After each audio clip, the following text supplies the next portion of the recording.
오늘 본문은 열왕기하 4장 38절로 44절입니다. 제목은 기근 때의 생활입니다. 제목은 기근 때의 생활. 여기 이스라엘 백성들이 엘리사 시대의 이야기입니다. 엘리사는 엘리야의 위대한 엘리야 선지자의 후계자입니다.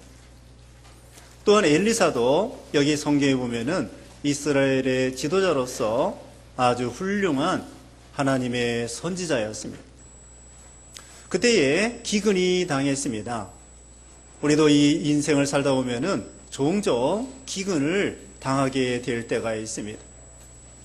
우리나라도 97년도에 IMF와 같은 기근, 또 금융위기, 리먼 브러더스 사건의 금융위기와 또 요즘에도 경제가 무척 어렵다고 합니다.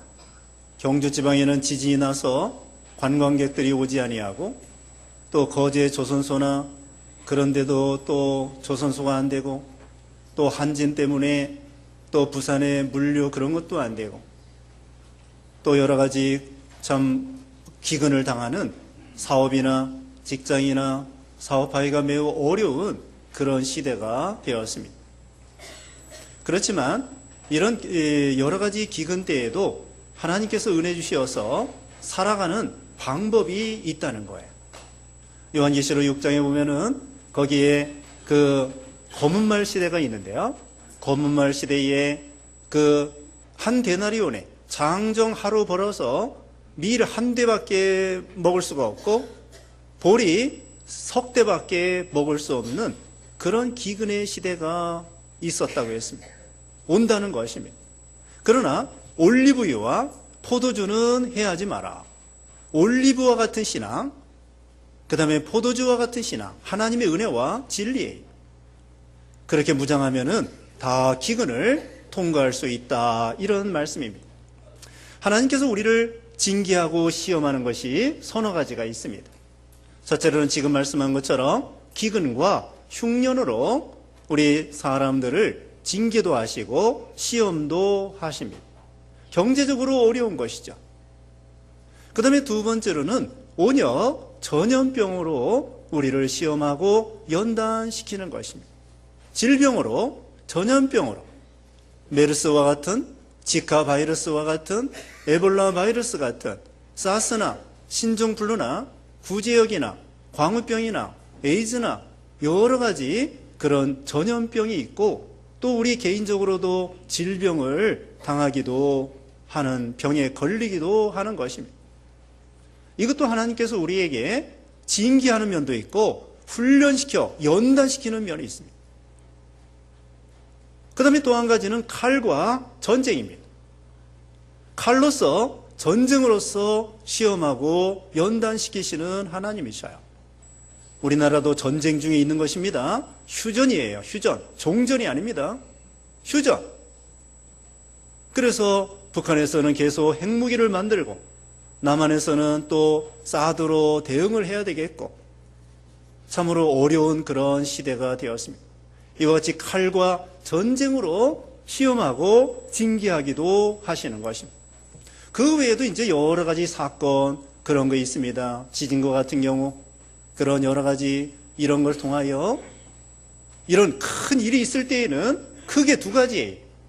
하나는 하나님께서 징계하고 심판하고 매를 때리는 것이며 한 가지는 그 시험 중에 우리를 연단시켜서 마침내 능력 있는 복받을 자격으로 우리를 만들어 나가시는 거예요.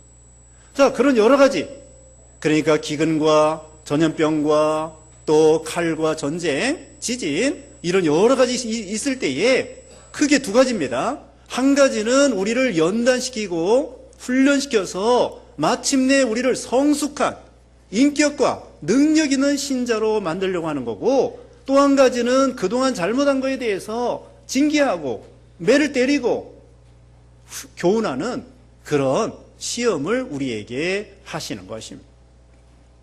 여기 지금 엘리사 시대에 왕이 여호람 왕입니다. 여호람 왕은 금송아지를 만들어 놓고 북쪽에 베델, 북쪽에 단, 남쪽에 베델이라는 곳에 금송아지를 만들어 놓고 이것이 여호와 하나님이다. 잘못됐죠? 그런데 이것은 비단 여호람 왕뿐만 아니라 그 아버지 아하방, 그 조상은 아니지만 윗대의 왕들이 여러 번 왕을 시작해가지고 북쪽 이스라엘 나라는 금송아지를 만들어 놓고 하나님이다 하고서는 섬겼어요. 그뿐만 아니라 바알신, 아세라신 이런 신을 하나님과 겸하여 섬겼습니다.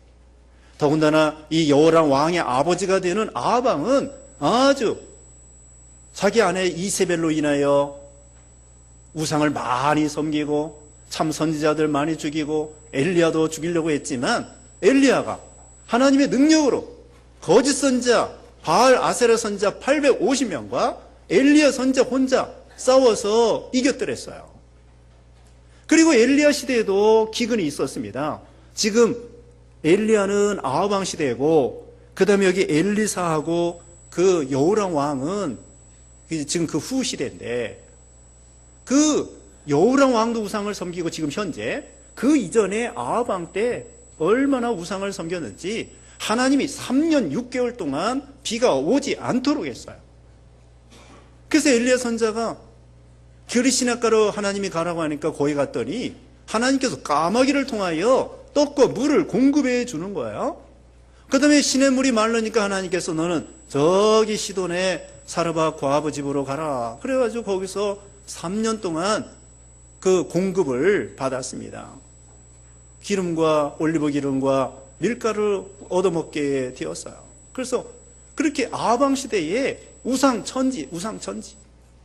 그래서 하나님이 진노하셔서 기근을 당하게 하는 거예요. 여기도 지금 기근을 당하게 하는 거예요. 하나님께서 기근과 전염병과 전쟁과 지진과 이렇게 징계하시는 이유가 징계가 있고 훈련이 있다고 그랬죠.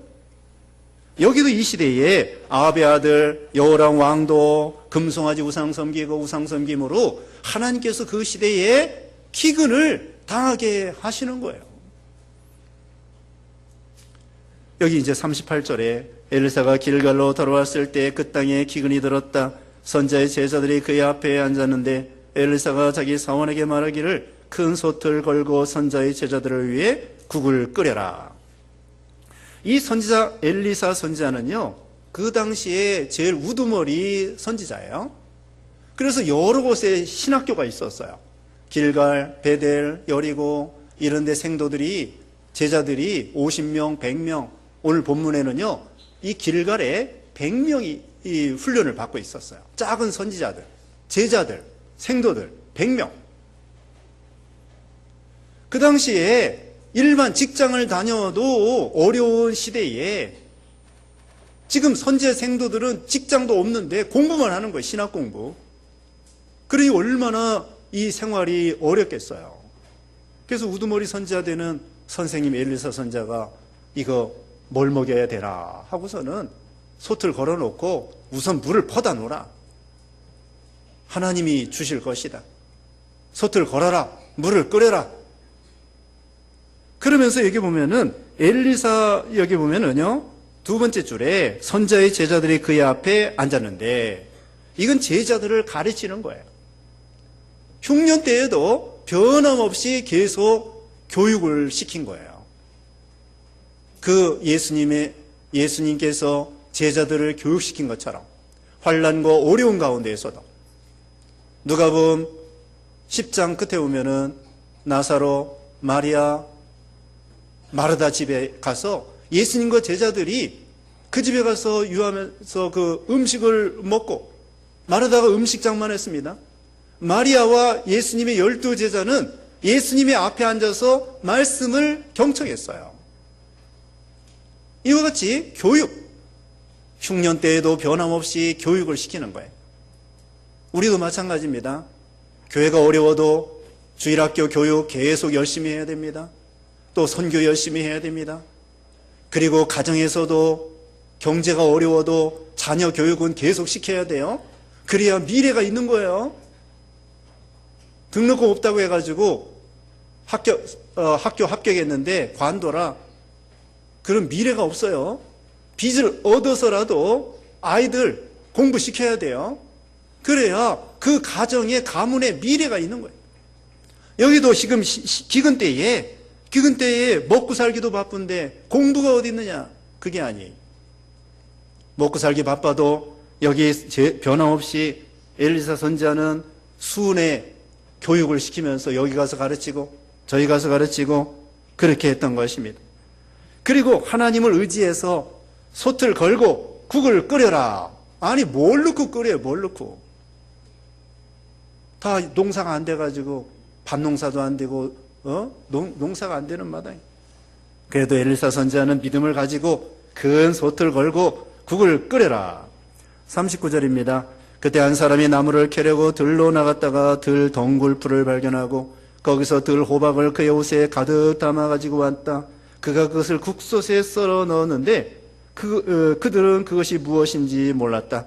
그들이 퍼다가 사람들에게 주어 먹게 했더니 사람들이 국을 떠먹다가 소리 지르며 말하기를 하나님의 사람이시여 솥 안에 죽음의 독이 들어 있습니다. 하고 그들이 먹지 못함으로 엘리사가 말하기를 밀가루를 가져와라 하고 그가 그것을 솥에 뿌리며 말하기를 사람들에게 주어 먹게 해라 하니 솥 안에서 독이 없어졌다. 어떤 생도가 가만히 있지 아니하고 밖에 나가서 이제 야생 덩굴풀에 들 호박이 달려 있어요. 사람이 기른 게 아닙니다. 사람이 기를 수가 없어요. 너무 흉년이기 때문에. 그래서 아주 이 독한 풀들만 자라날 수 있는 그런 환경이에요. 그래서 어쩌다가 먹음직스러운 것을 발견했어요. 이 들외라고 하고 들호박이라고 하는데요. 이것은 한 2, 3cm 되는 조그만 열매예요. 이것이 푸르스름하다가 이제 익으면은 오렌지색처럼 누르스름하게 되는데 이게 생긴 것이 먹음직스러우니까 뭔지 모르겠고 호박 비슷하니까 가져다가 썰어서 국솥에 먹을 게 없으니까요. 썰어 넣었는데 먹어보니까 쓰고 독이 있고 먹지 못하는 거예요. 이 들호박은요, 이것을 먹으면은 그 당시에 여기 들호박이라고 되어 있는데요. 그걸 먹으면은 복통이 일어나고 설사가 일어나고 심지어는 경련이 일어나가지고 죽을 수도 있는 그런 거래요. 들호박이. 사전 찾아보니까 그렇게 되어 있어요. 그리고 이거 어떻게 보면은 아주 위험한 거예요. 근데 그것도 모르고 먹을 게 없으니까 이거라도 먹을 수 있지 않겠는가 가져다 넣었지만 그만 결국은 그것이 독이 들어있었던 것입니다. 자, 우리도 이렇게 종종 기근을 당하는데 기근 때라고 해서 아무거나 주워다 먹으면 안 된다는 거예요.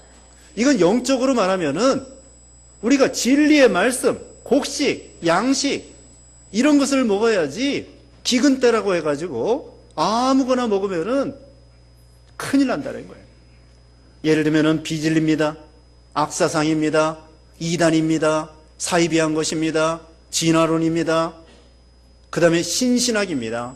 자유주의입니다. 신신학은 뭐냐면은 성경을 하나님의 말씀으로 믿지 못하는 거예요. 성경이 틀려먹었다는 거예요. 그러면서도 성경을 가르쳐요. 성경이 틀렸다고 신학 교수가 가르치는 거, 이게 바로 신신학이에요. 그런 자유주의, 신신학, 지금 말씀한 것처럼 이단들, 사이비한 것들, 진화론, 과학주의, 그 다음에는 자유주의, 신신학 이런 걸 통하여 우리의 영혼을 죽이고 심령을 죽이는 그런 역사가 있다는 거예요. 아무거나 받아 먹으면 안 됩니다. 독이 들어있어요. 겉보기에는 먹음직스럽습니다. 여러분 독버섯 있죠? 독버섯. 독버섯이 생긴 건 아름답게 생겼어요. 노랗게 생기고 빨갛게 생기고 아주 먹음직스럽게 생겼는데 먹었다가는 죽는 거예요. 오히려 괜찮은 버섯들은 중쓸쓸하게 생겼어요. 송이버섯, 표고버섯, 느타리버섯 생긴 것이 그렇게 호화찬란하지 않아요. 마치 술집 여자들이 그냥 얼굴에 화장을 찢게 해가지고 뭐가 좀 행복한 것 같이 미혹시키는 것처럼 이렇게 독버섯들이 그래요. 그거 아무거나 먹으면 안 됩니다. 이 신앙에 있어서도 그래요. 저기 성경 공부하러 갑시다. 성경 공부. 아무 때나 성경 공부하면 죽어요. 성경 공부 좋아요. 그러나 바른 계통에서 전통이 있는 100년, 200년, 그 1000년 신앙의 계통에서 성경 공부를 해야지 이제 80년도에 생긴 거, 그 이단 사이비한 것들, 그런 거 가서 아무거나 배웠다가는 죽는 거예요. 그러므로 먹을 거 없다고 해서 아무거나 먹으면 안 됩니다. 홍수 났다고 해서 홍수물 먹으면 안 돼요. 홍수 난 중에 먹을 물이 없다고 그러잖아요. 그래서 여기 이제 들호박을 가져왔는데, 그러면은 이게 죽음의 독이라 이거 큰일 났어요. 죽게 생겼어요. 그때 뭘 가져오라고 했습니까? 41절에 밀가루를 가져와라. 그래가지고 엘리사 선지자가 밀가루를 가져오라고 해서 그걸 소단에 호박이 들어있는 거기다 집어넣으니까 그것이 독이 없어지고 사망의 독이 없어지고 생명의 양식이 되었다, 이것입니다. 여기 밀가루가 무엇이냐? 이 구약시대에는요, 소제라는 게 있어요. 소제는 무엇이냐면은 곡식 제사입니다. 곡식 제사인데 번제가 있고 소제가 있고 속제제, 속건제, 화목제가 있는데, 소제는 밀가루, 보리가루로 하나님 앞에 제물을 드리는 거예요. 그래서 이것은 어떻게 보면은 제물이에요, 제물. 다른 말로 말하면은 예수 그리스도의 구속의 진리의 은혜를 가리켜요. 예수님의 은혜, 예수님의 진리. 예수님의 구속을 통하여 사망이 변하여 생명이 되는 거예요. 비진리가 진리가 되고 사망이 변하여 생명이 되고 소망이 되고, 이것이 바로 예수님을 통하여 생명의 역사가 일어나는 거예요. 사망의 바다가 생명의 바다가 되는 거예요. 풍랑이 일어났을 때에 베드로가 다 죽게 생겼다고 그랬어요. 그때 예수님께서 풍랑을 다 잔잔케 하시는 것처럼 예수님이 들어가면, 예수님의 구속의 은혜가 들어가면 사망이 변하여 생명이 되는 거예요. 그 사람도, 그 가정도, 그 교회도.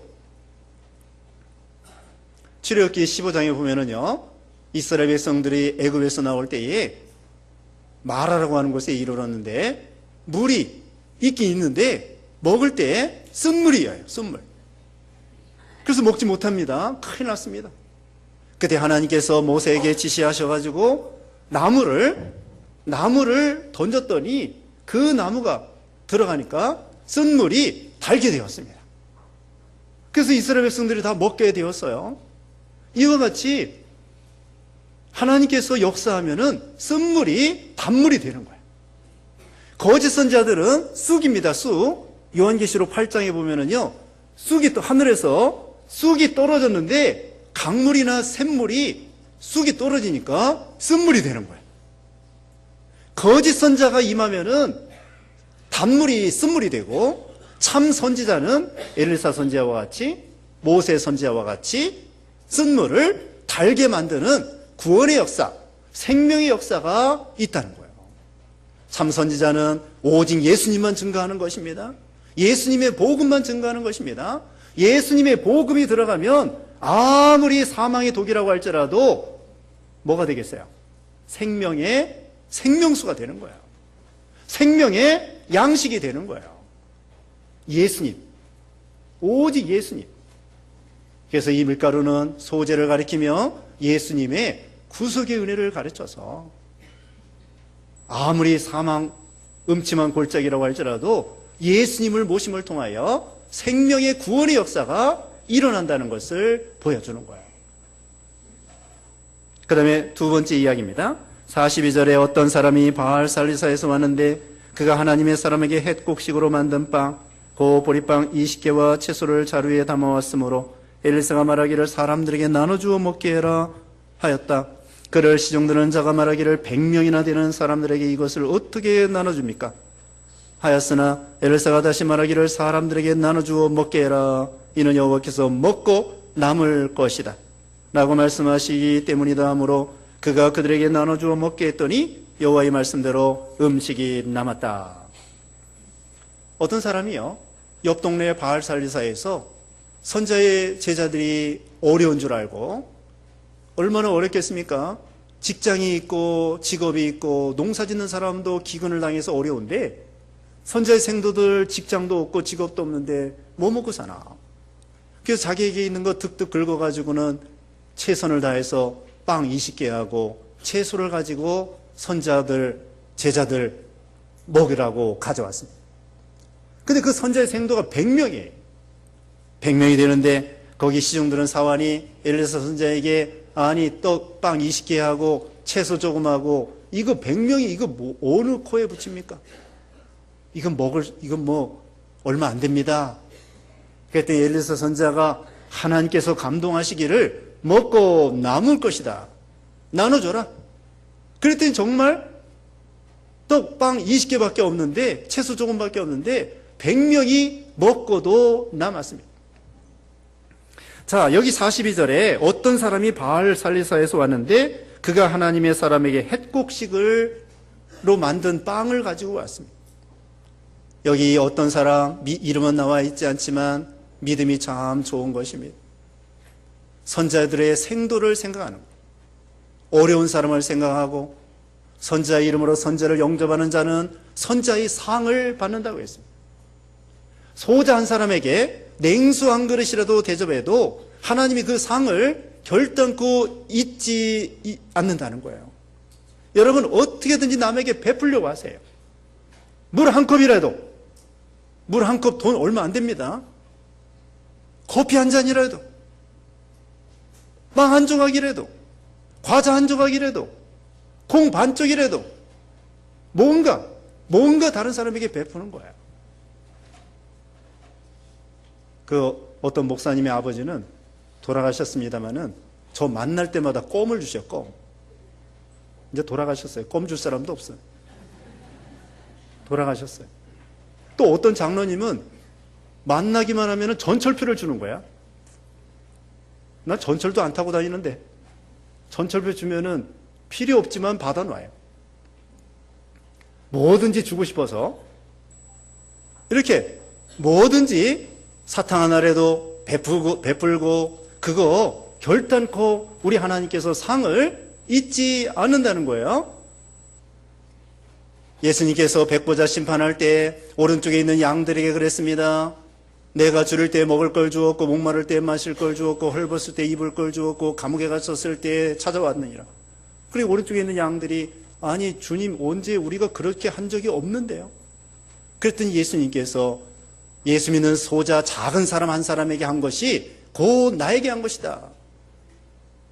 여기 이 어떤 사람 이름은 나와 있지 않지만 그 선자의 생도들에게 이렇게 어떻게 하면은 이 어려운 시대에 뭐 먹고 사시나? 그래가지고 먹을 걸 최선을 다해서 100개도 못 가져왔어요. 자기도 먹고 살기 바쁜데 그래가지고는 여기 이 보리빵 20개와 채소를 가지고 왔다는 거예요. 이걸 가지고 베풀으니까 100명이나 되는 사람들이 먹고 남게 되었다고 했습니다. 이것이 하나님의 역사예요.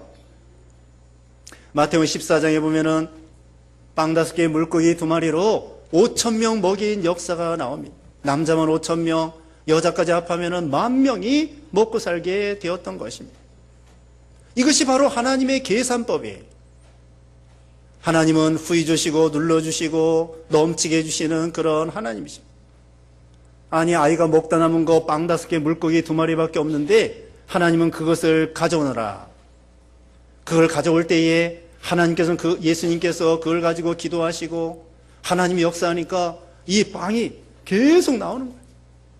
또 그 고기가 계속 나오는 거예요. 이건 뭐냐면요, 예수님이 생명의 양식이 되고 빵이 되신다는 것을 가르쳐 주는 거예요. 이스라엘 백성들이 광야 40년 동안에요 매일매일 만나를 먹었습니다. 이건 바로 우리 예수님이 생명의 빵이며 사람이 사는 것이 빵에 있는 것이 아니라 하나님의 말씀에 있다고 하는 것을 가르쳐 주는 거예요. 우리도 사는 것이 이것입니다. 오늘 성시에 교도 갈 때에 공중에 나는 새를 보라고 했습니다. 들에 핀 백합화를 보라고 했습니다. 무엇을 먹을까? 무엇을 마실까? 염려하지 말라고 했습니다. 여기 이 선자의 생도들이 먹을 거 없는 시대에 하나님께서 어떤 사람을 통하여 빵 20개와 채소를 공급해 주셨어요. 아까 엘리야 얘기했죠. 그리 시냇가로 갔을 때 엘리야에게 누가 떡과 고기를 공급해 줬다고 그랬어요? 까마귀를 통하여 공급해 주시는 거예요. 하나님께서 우리가 어려울 때에 누구를 통해서든지 도움받게 해 주신다는 거예요. 어떤 목사님은 개척교회 할 때에 밀가루만 가지고 삼시세끼 계속 먹었다가 그래가지고 얼굴이 완전히 퉁퉁 부고, 그런데 어떻게 어떤 다른 교회 집사님이 소문을 알고서는 쌀을 가끔 보내주시게 되었어요. 그래서 개척교회 할 때에 그걸 먹고 개척교회를 했다는 거예요. 자, 이와 같이 하나님께서는 그게 까마귀야. 그게 까마귀. 사람 까마귀. 엘리야에게 흉년 때에, 기근 때에 까마귀를 통하여, 또 사르밧 과부를 통하여 먹을 걸 공급해 주신 것처럼 우리도 기근 당한다고 해서 다 망하고 죽는 것이 아니라 하나님께서 길을 열어주셔요. 사업도 다 안 되는 것이 아닙니다. 틈새 시장이 있고 하나님께서 길을 열어주셔요. 전쟁 났다고 해서 다 죽는 거 아니에요. 여러분, 핵무기 걱정하지 마세요. 전쟁 날까 봐 걱정하지 마세요. 하나님의 주권에 있습니다. 우리 머리카락까지도 하나님이 세아리신다고 그랬고, 참새 2마리가 동전 하나에 팔리는 것도 하나님이 허락해야 된다고 했습니다. 그렇다고 방심부지하라는 건 아닙니다. 우리는 늘 경성하고 깨어있고 조심하고 회개하고, 아까 처음에 말씀한 것처럼 기근을 당한 이유가 뭐라고 했습니까? 그 시대가 우상 섬겼기 때문에. 오늘날 한국도 어려움 당하고 기근을 당하는 것도 하나님께서 우리 신자들이 제대로 신앙생활하지 못하고 세상 따라가고 돈 따라가고 그런 거 따라가기 때문에 그게 우상이 돼가지고, 그래서 하나님이 기근을 당하게 할지 몰라요. 전쟁도 마찬가지입니다. 하나님의 주권에 있는 거예요. 핵무기가 무섭지 않다는 것이 아닙니다. 전쟁이 무섭지 않다는 게 아닙니다. 우리가 회개하고 믿음에 바로 서면 전쟁 나지 않습니다. 핵무기도 하나님이 막아 주실 것입니다. 그래서 빵 5개 물고기 2마리로 예수님에게 드렸을 때에 많은 생명을 살리는 것처럼 우리가 드리는 물질이 이것이 별거 아니에요. 우리가 하나님 앞에 연보하는 거 하나님 앞에 몇 푼 되지 않습니다. 그러나 하나님께서는 이걸 가지고 역사할 때에 많은 생명을 살리게 하시는 거예요. 빵 5개 물고기 2마리, 이거 뭐 얼마 되지 않아요. 여기도 지금 빵 20개, 채소 조금, 이거 얼마 되지 않아요. 그런데 하나님이 그걸 가지고 역사하면 100명이 넘는 사람들이 구원받고 양식을 먹고 생명이 살 수 있다는 거예요. 이게 하나님의 계산법입니다. 우리가 하나님 앞에 연보하면 그게 모아져 가지고 전도비 쓰고 구제비 쓰고 교육비, 교회에서 교육비 쓰고 그 다음에 선교비 쓰고, 우리가 연보해서 선교비 보내주면 선교사들이 그거 가지고 양식을 해먹고 그 다음에 안 믿는 사람에게 전도하고, 그러면 그 전도 받은 사람들이 생명이 살아납니다. 그 생명이 살아나면 또 다른 사람 전도하고 또 다른 사람 전도하고, 그러면 얼마나 많은 사람들이 구원을 받겠습니까? 이게 하나님의 역사예요. 돈이라는 것은요, 사람을 죽일 수도 있습니다. 돈 때문에 사람 죽여요. 돈 몇 푼 되지 않는 거 가지고 사람 죽여요. 돈 가지고 서로 재판해요. 돈으로 의가 나고 가정이 파탄되고 불행하게 되고 죽고 죽이는 그런 역사가 많습니다.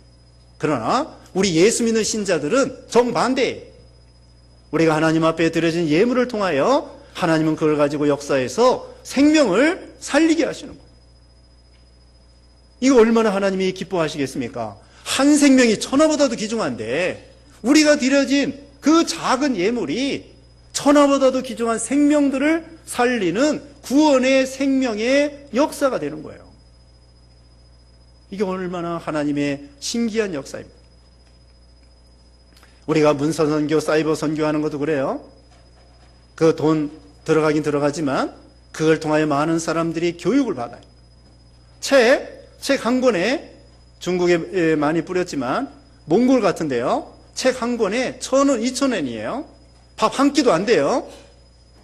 밥 한 끼도 안 되는 책 한 권입니다. 그러나 그 책 한 권이 얼마나 많은 생명들을 살릴지 몰라요. 교역자들이 그 책을 봅니다. 강에서 번역한 것입니다.